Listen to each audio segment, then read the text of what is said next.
পুজো দিতে গিয়েছিলেন জ্ঞানেশ কুমার। সেখানেই বিক্ষোভের সম্মুখীন হলেন দেশের মুখ্য নির্বাচন কমিশনার।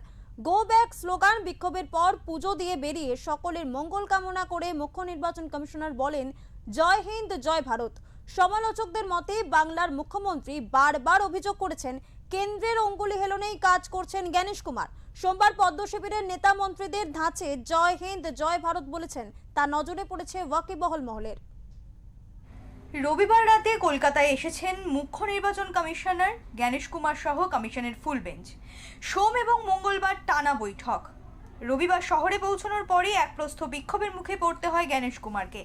বিমানবন্দরে তাকে ঘিরে ওঠে গো ব্যাক স্লোগান। এমনকি কৈখালি ভিআইপি সহ বিভিন্ন রাস্তায় জ্ঞানেশ কুমারকে কালো পতাকা দেখানো হয়।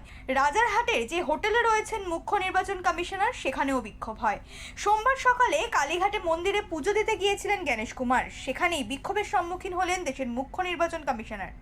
সেখানেও গো ব্যাক স্লোগান ওঠে। তবে পুজো দিয়ে বেরিয়ে সকলের মঙ্গল কামনা করে মুখ্য নির্বাচন কমিশনার বলেন, जय हिंद जय भारत।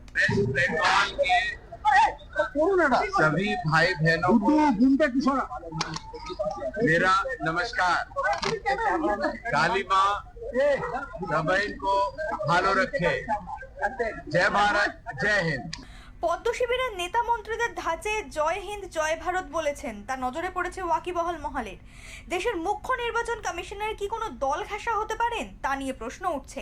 সমালোচকদের মতে বাংলার মুখ্যমন্ত্রী বারবার অভিযোগ করেছেন কেন্দ্রের অঙ্গুলি হেলনেই কাজ করছেন জ্ঞানেশ কুমার। তবে কি সত্যিই পদ্ম শিবিরের প্রিয় পাত্র দেশের মুখ্য নির্বাচন কমিশনার? সে কারণেই কি রাজনৈতিক স্বার্থে বাংলার ভোটার লিস্ট থেকে নাম বাদ দেওয়ার কারসাজি করছেন তিনি? ভোটের আগে নানা মুনির নানা মতে এমনটাই জল্পনা কল্পনা ছড়াচ্ছে। ব্যুরো রিপোর্ট, ওঙ্কার বাংলা।